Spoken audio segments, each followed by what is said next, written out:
Hello and welcome to the Comic Cave. I'm Ramsey, aka Captain Away, and today I'm looking at the 2011 to 2012 event story, The Court of Owls Saga.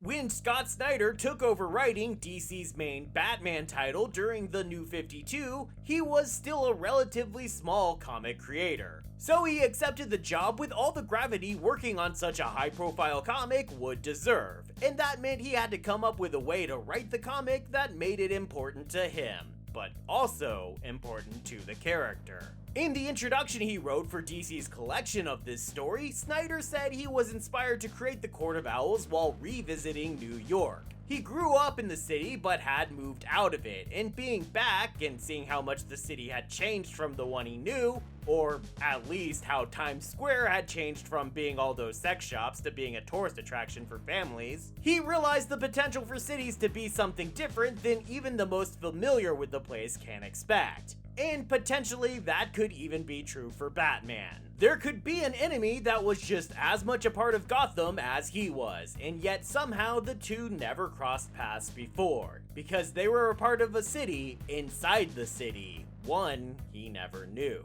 I've briefly discussed the Court of Owls in previous videos, particularly when I covered the Night of the Owls, which is essentially the second half of this story. So yes, I'm doing this all out of order. Sorry. That's just how running a YouTube channel goes sometimes. But this is still a story worth covering, because it not only explains the events of Night of the Owls, for those of you confused by what was happening there, but it also is a self-contained story that is only essentially adjacent to that other one. Night of the Owls is the tie-in fluff of the story. This is the meat. And the potatoes. And the meaty potatoes. That sounds gross. Forget I said that. The point is, this is the important story of Batman learning about the court, meeting them for the first time, and attempting to take them down. This little story right here was a massive turning point for all future Batman stories. So let's dig into it and take this away.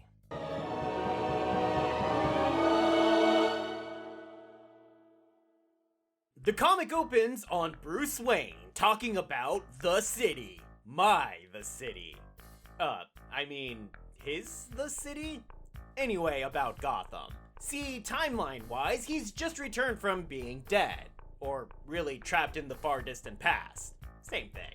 And now that he's back, he has a plan to make Gotham a better and safer place than it ever was before, with the added benefit of potentially revitalizing the city. Not gonna lie, the holograms are cool, but, it looks like the same city just with some taller buildings. Doesn't really seem like that impressive of a future to me, or really that deserving of these oohs and ahs, but I guess I'm not that much of a big city guy. Maybe if your plan was to move all your roads underground so you could build parks over them like they did in Boston, now that would impress me.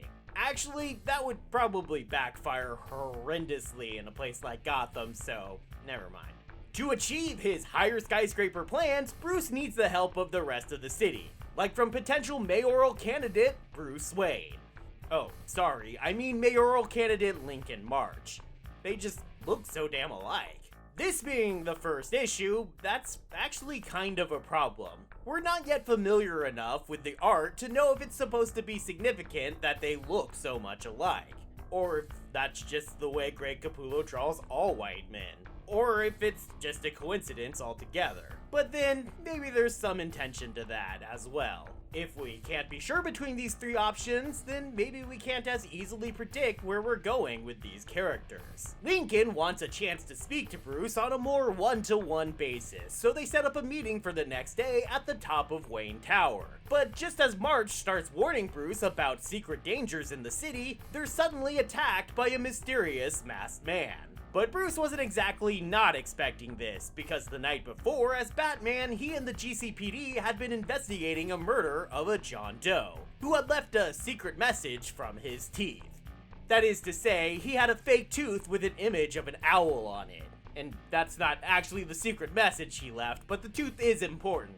The secret message was that he had actually used paint thinner to create a flaming message saying Bruce Wayne would die the very next day.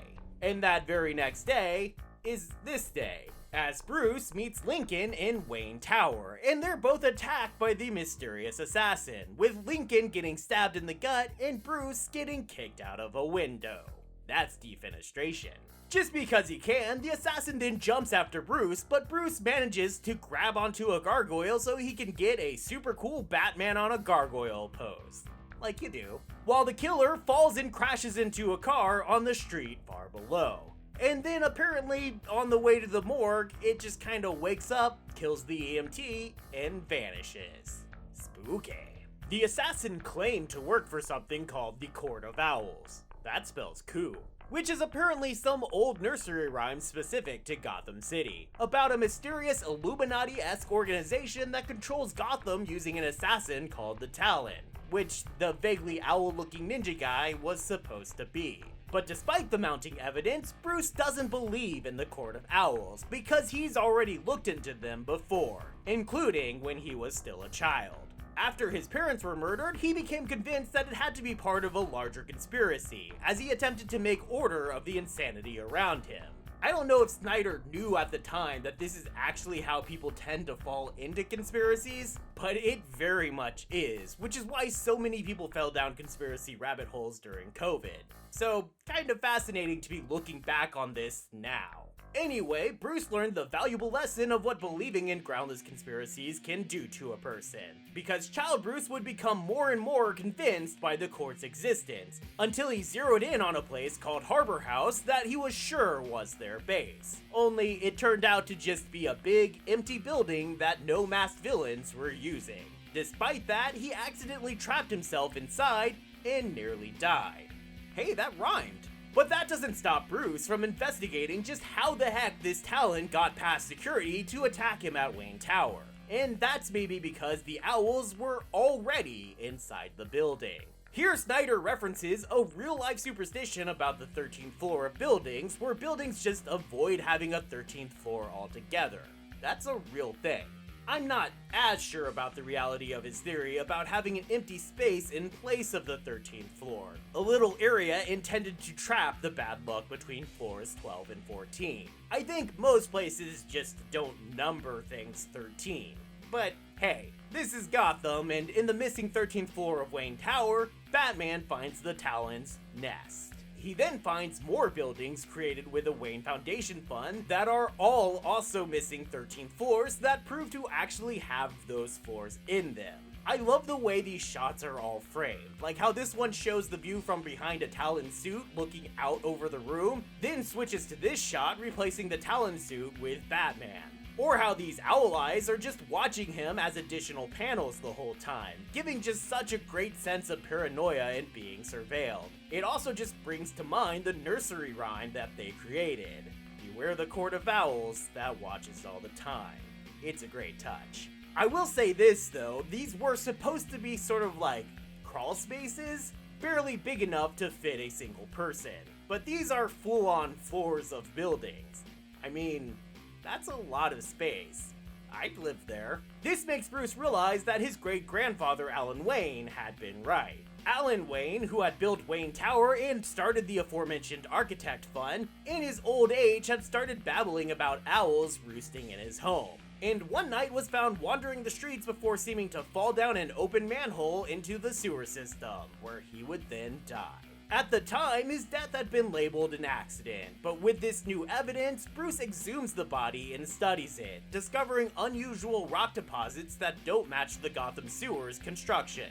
He goes to check out the sewer, and there the Talon seems to get a drop on him, knocking him out and bringing him to the labyrinth. And not the fun Muppety kind. This is our first real indicator that the court truly exists. All the evidence that we had before, Bruce believed to be some kind of elaborate Gotham by gaslighting, if you will. But here, we'll be directly shown the court as they watch Batman run around their little maze. And by little maze, I mean massive underground labyrinth, full of rooms with giant owl statues, framed photographs of people as they suffered through the maze throughout history, and the coffins of all past Talons. You can tell these are for Talons because of the Talon symbols on the walls. Caw! That's a thing owls say, right? The Labyrinth is a Court of Owls equivalent to the Roman Colosseum, just a field for spectators to enjoy the pain of others. Although in the series Talon, which I'll cover later this month, we'll actually see that they apparently also used it to screw with the minds of their Talon candidates, to better prepare them for ultimate subservience to their cause. Knowing that, it's not impossible to believe that they were actually hoping to make Batman their next Talon. What happens instead is we watch as Batman slowly goes insane, which is shown to us in 3 separate ways. The first is in the slowly eroding panel layout, from perfectly normal basic layouts at the beginning to more complicated and frantic layouts. The second is in the hallucinations, as Batman begins to see things that obviously can't be happening in that way, making the specific events of what happens down in the labyrinth partially unknowable. The last way is the one I think is the coolest, partially because, as those of you who have watched the channel for a while can probably guess, I'm more of a story guy than an art guy. But also because it's the most subtle. And that's in how Batman's internal monologue stops being done in the narration boxes and becomes spoken out loud to the court. It's a nice little trick probably borrowed from Sam Keith's Max series, which, now that I mention it, seems like it was probably a heavy inspiration for this series. Like, damn. How did I never see this before? Batman finally manages to get away thanks to being able to blow a hole in the marbled floor with the potassium chlorate from the filament in the cameras that they were using to take their disturbed pictures. Disappointed in the failure of the Talon who was supposed to kill Batman while he was in the maze, the court also kicks the Talon through the hole. He ends up washing up in Gotham Bay, which is frozen over at this point, and that freezes the Talon seemingly to death. Once he returns to the Batcave, Batman investigates the Talon, finding inside of him another of those owl tooths. Owl teeths. The secret messages from his teeth. What's more, the Talon turns out to be one William Cobb, great-grandpappy to Dick Grayson, aka Nightwing. Nightwing thinks that Bruce was trying to keep this info from him, thinking that he was worried Dick would become a supervillain if he learned the truth. But to prove him wrong, Batman backhands Nightwing straight in the tooth. I'll be honest, I make jokes about this moment, but I've never been much of a fan of it. Maybe it's supposed to show that Batman's still mentally recovering from his trauma, but I don't think that's good enough of a reason. It feels more like Snyder just trying to reference the Batman slapping Robin meme. The stated point of this moment was to knock out one specific tooth from Nightwing's mouth, which is why I said he slapped him right in the tooth, because it seems Nightwing also had a Court of Owls tooth. Still think there could have been better ways to get that tooth out of his mouth, but okay. It seems the Court of Owls has a tendency to get their talons from Haley's circus, primarily Haley's acrobats, and Nightwing would have been one of them if Batman hadn't intervened. Dick's parents never became Talons due to the court suddenly deciding to switch to an escape artist, the Talon from the Talon series, but again, I'll get to that later. Bruce also explains that the owl teeth are used as a callback to the ancient Greek tradition of putting coins on the eyes of the dead so that they can pay their passage into the underworld. The tooth was intended to serve as the coin, but the court used coins made with electrum, a naturally occurring alloy of gold and silver. The element would seep into a Talon's body over their lifetime, preparing them for reanimation. Then, by use of a special compound, the court was able to electrify the dead Talons, giving them a sort of second life.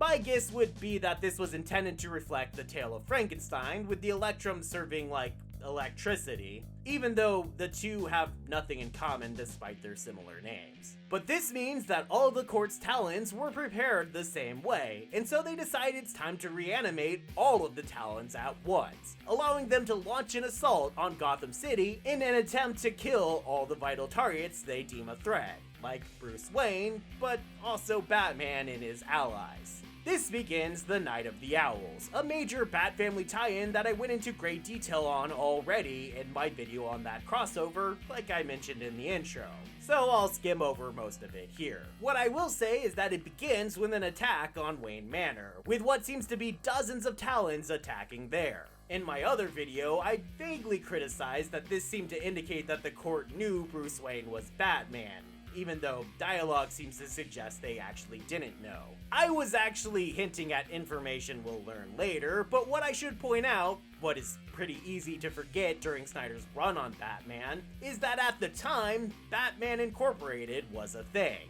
Wayne Enterprises was officially funding Batman Incorporated, and so bad people were thought to be Wayne's personal bodyguards. And when you add to that the consideration that he already survived one Talon attack, I suppose it actually does make sense that they'd send so many to try and finish the job. They attacked the manor first, but despite being only in his bathrobe, Bruce manages to hold his own against the assassins, fighting them across the roof where he uses one of the chimneys as a secret slide down to the Batcave. I love this one guy that Bruce stabs with a weather vane who's like, "Brothers, I am pinned." I don't know why that's so funny to me. Inside the cave, they trap one of the owls under a giant penny that's down there, and Bruce steals from him some little chip that will turn out to have a big list of targets on it. Alfred calls in the Bat family to protect all those targets, while Batman gets in a big bat mech to fight off the owls who manage to break into the cave. Alfred also lowers the temperatures to freezing since Batman discovered the Electrum shuts down in freezing temperatures, which is why that first Talon froze in the bay. When he finally gets out into the city, he goes to check on Lincoln March, who it turns out was on the kill list as well. But when he gets to March's office, March calls him by his real name and then shoots him dead. Only, apparently he was actually shooting a Talon waiting behind the door to attack Batman. And the Talon just dies, I guess? That's not normally enough to stop them, but I guess we gotta go with it here. Because instead, we're focusing on the fact that March has been fatally wounded. He asks Batman to give Bruce Wayne a message, which is at least supposedly why March said Bruce's name when Batman entered. Angry, Bats decides he's going to attack the court head on, and he knows exactly where to go. Harper House. That same building he had investigated as a child, and he heads to that same room where he had been trapped as a child, only this time, it is full of owls. But unfortunately, they're all dead, seeming to have taken their own lives after having felled the Night of the Owls. We'll kind of learn otherwise, though, hint hint. Bruce is unsatisfied with this ending, but doesn't know what to do about it. At least, not until he notices the little heart pin on the lapel of his mother's shirt in a portrait in Wayne Manor. Is lapel the right term? Do women's shirts have lapels? I don't know fashion things. This pin is a reference to a story Lincoln March had told Bruce earlier, about how when he was a kid, March had made this little lopsided heart pin for his mother on the day that she died in a car accident. So Batman checks the morgue for Lincoln's body, but finds only a note about a rabbit hole. And that leads Bats to the Willowwood Home for Children. This is due to another story Lincoln had told him about how the orphanage he had grown up in had a sinkhole under it. And apparently there's only one sinkhole in all of Kane County. Weird that Bats didn't seem to look into this earlier, but here we are. Inside the orphanage, Lincoln, who is still alive, traps Batman in some netting and then proceeds to ask him a very important question. Over and over again. Get it? 'Cause he's an owl? Yep, Lincoln March, it turns out, was a member of the Court of Owls. But more than that, at least according to him, he's Thomas Wayne Jr. It seems that when Bruce was about 3 years old, his mom had been pregnant. We learned during a backup story that she had also been angering certain important people in Gotham with her political attacks on the mayor, who kept closing schools, probably because of like CRT or something, I'm guessing. And this brought the wrath of the Court of Owls down on her, leading to her being in a car accident that ended her pregnancy. Or at least so everyone thought. But it seems the baby was born premature and may have ended up in Willowwood to live out what were expected to be his last days. According to Tom here though, he survived, though he was basically comatose. And after the Waynes died, he was forgotten and abandoned. Until the Court of Owls found him and raised him, sparing no expense to cure his body, and apparently had planned on revealing him to the world as Thomas Wayne Jr. back when Bruce had gone to explore the world to train to become Batman and was thought dead. When Bruce came back alive, they then created the Lincoln March persona, based on the street corner where the car crash had occurred that caused Tommy to be born premature in the first place. That's a maybe unimportant detail, but it was kind of a nice touch. Maybe? And Tommy Owl here is angry at Bruce for living the life that he was denied. Originally, the court had promised Tom that he'd get to witness Bruce be killed, but instead, when Bruce survived, he realized that his supposed bro could be no one other than Batman himself. So Thomas betrayed the court, stealing from them, poisoning them, and finally seeking his own revenge on Bruce. This involves him putting on a new age Talon suit, one that had been being designed specifically to be like Batman's, so that he can be some kind of ultimate Talon, cause he's an owl, man. I should point out that the person of Thomas Wayne Jr. has existed before in DC history, as the alternate universe crime syndicate version of Batman known as Owlman.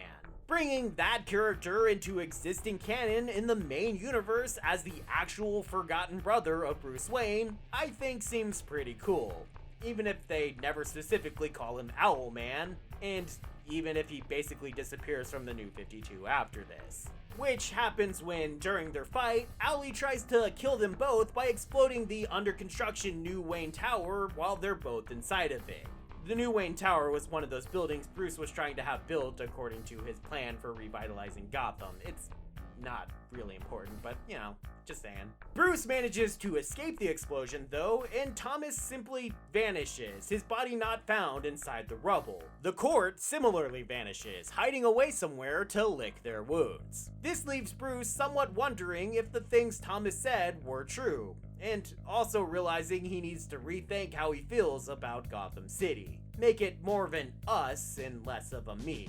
Which, I might argue, is the beginning of the more Bat Family-centric direction the series will turn during DC Rebirth. But that's a story for a much later date. For now, I still have a ton of the New 52 to cover, so we better hurry into the breakdown.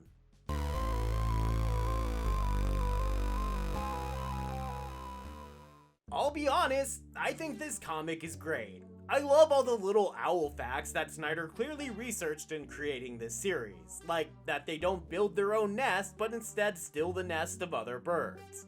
Owls are dicks. Although I like how everyone in Gotham is like, oh, I just know normal owl facts like that they eat bats. I didn't know they ate bats. Is that a normal thing to know? What I do know about owls is that they're super creepy, and Snyder and Capullo do such a great job playing that up here. The Talons work perfectly as an instrument of creating terror for the court. And I also love how nicely that contrasts with the reveal that the actual members of the court are just a conspiracy of snobby rich people who think they should get to make all the decisions for everyone in the world because, you know, they're rich. I also just love how much this story just feels like it gets back to those roots of noir-style mystery stories for Batman. It's always been more interesting to me, personally, when Batman is actually treated like a detective. So I'm giving this series a recommendation level of very high. No surprise there, I'm sure. While I may have the occasional misgiving, overall I think this is one of those Batman stories that absolutely showcases what is so great about Batman comics in general. The collected edition gets 1. Ginormous Owl Fountain, which is a good thing, even though you might understandably think that it's a bad thing. I mean, sure, it's expensive, but man does it look awesome. It's 11 entire issues, plus a bonus cover gallery, a bunch of behind-the-scenes sketchwork, and most notably includes the entire first draft of the entire first issue, where we learn Lincoln March originally had the much less cool name of Tom Woods. And we also get the pencils for the entire first issue included side by side with that script. So overall, a pretty cool collection.